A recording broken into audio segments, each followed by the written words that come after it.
খেয়াল করো, বন্দুকের ক্ষেত্রে ভরবেগের সংরক্ষণশীলতার সূত্র। বন্দুকের ক্ষেত্রে ভরবেগের সংরক্ষণশীলতার সূত্র। তো বন্দুক থেকে দেখো বুলেট বের হয়।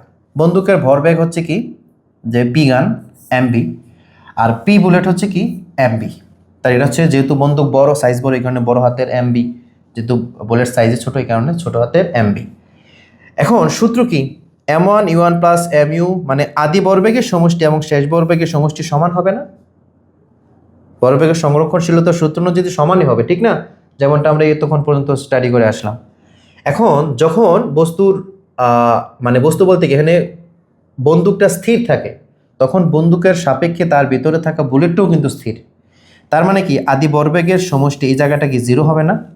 তো এই জায়গাটা অর্থাৎ আদি ভরবেগের সমষ্টি যদি জিরো হয়, এটার পরিবর্তে যদি আমরা এই জায়গায় জিরো লিখি, তাহলে সমীকরণটা কি দাঁড়ায় একটু খেয়াল করো। আমরা এই পাশটাকে এই পাশে এনে জিরোটাকে ওই পাশে পাস করে দিলাম।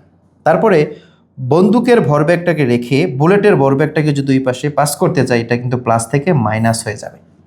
তো বন্দুকের সংরক্ষণশীলতার সূত্র দিয়ে যখন আমরা তার বেগ এবং ভর বের করতে যাব বন্দুক অথবা বুলেটের, তখন এই সমীকরণটা আমরা ব্যবহার করব। তো এখানে মাইনাস চিহ্নটার অর্থ কি বলো তো? বলো, বন্দুকের ভরবেগ যেদিকে কাজ করতেছে, বুলেটের ভরবেগ ঠিক তার বিপরীত দিকে কাজ করতেছে, এটাই বোঝাবে। ঠিক আছে? তো এই মাইনাস দেখলে ঘাবড়ালে হবে না, মাইনাসের চিহ্ন কি নিচে তথ্য দেওয়া আছে। ঠিক আছে? তো এই হচ্ছে বন্দুকের ক্ষেত্রে ভরবেগের সংরক্ষণ।